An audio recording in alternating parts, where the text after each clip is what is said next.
अस्सलाम वालेकुम। कैसे हैं जी आप? ठीक हैं।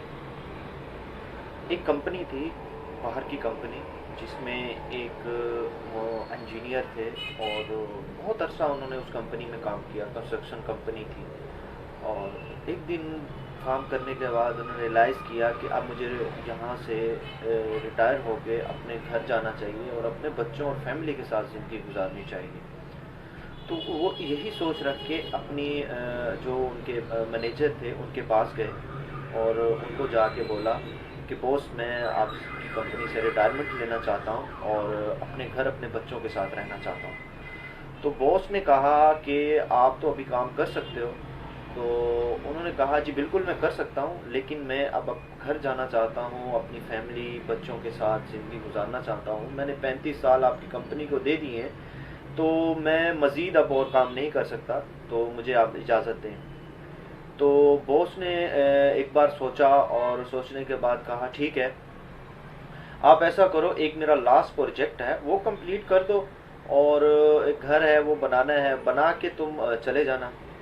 तो उसने सोचा, उसने कहा कि बॉस आपको अभी याद आना था जब मैं रिटायरमेंट लेना चाह रहा हूँ। बहरहाल उसने बॉस की बात मानी और उस लास्ट प्रोजेक्ट को कंप्लीट करने के लिए हामी भर ली। अब वो हामी तो भर ली, लेकिन उसका मन नहीं था उस प्रोजेक्ट में।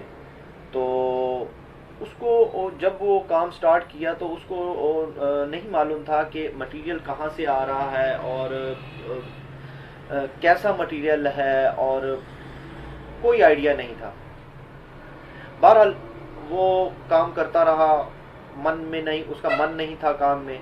बहरहाल एक दिन वो प्रोजेक्ट भी कंप्लीट हो गया और वो खुशी खुशी बॉस के पास फिर गया और कहने लगा, बॉस मैंने आपका जो लास्ट प्रोजेक्ट और जो लास्ट घर था वो कंप्लीट कर दिया, तो अब मुझे इजाज़त दें और मैं वापस जाऊँ। तो बॉस ने कहा ठीक है, बैठो तुम। तो बॉस ने उसको बिठाया और बिठाने के बाद ये कहा कि दराज खोली और दराज में से एक चाबी निकाली और वो उसको दे दी।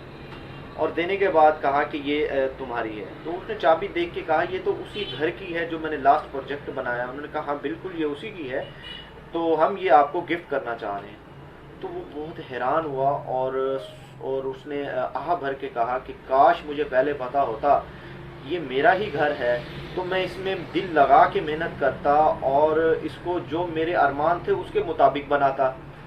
तो भाइयों दोस्तों, इस कहानी से हमें ये सबक मिलता है कि इसी तरह की कि हम जिंदगी में बहुत गलतियां कर जाते हैं, चाहे वो हमारी प्रोफेशनल लाइफ हो या जिंदगी की कोई भी लम्हा हो। तो हम ये जिंदगी में बार बार गलतियां करते हैं और बाद में हम कहते हैं कि काश हमें पहले पता होता। तो हर लम्हे में इसी इमारत को हम तैयार कर रहे हैं जिसमें हमने एक दिन खुद जाके रहना है। हमें हर काम करने से पहले सोचना चाहिए कि कहीं हमें ये ना कहना पड़े कि काश हमें पहले पता होता। तो उम्मीद करता हूँ कि इससे आपको कुछ सबक मिला होगा और हम हर काम करने से पहले उसको दिल लगा कर करेंगे और ये सोचेंगे कि ये शायद हमारी ये वही इमारत हो जिसमें हमने खुद रहना है। वो इमारत हमने अच्छी बनानी है या बुरी बनानी है, ये हम पर खुद डिपेंड करता है। अस्सलाम वालेकुम व रहमतुल्लाह।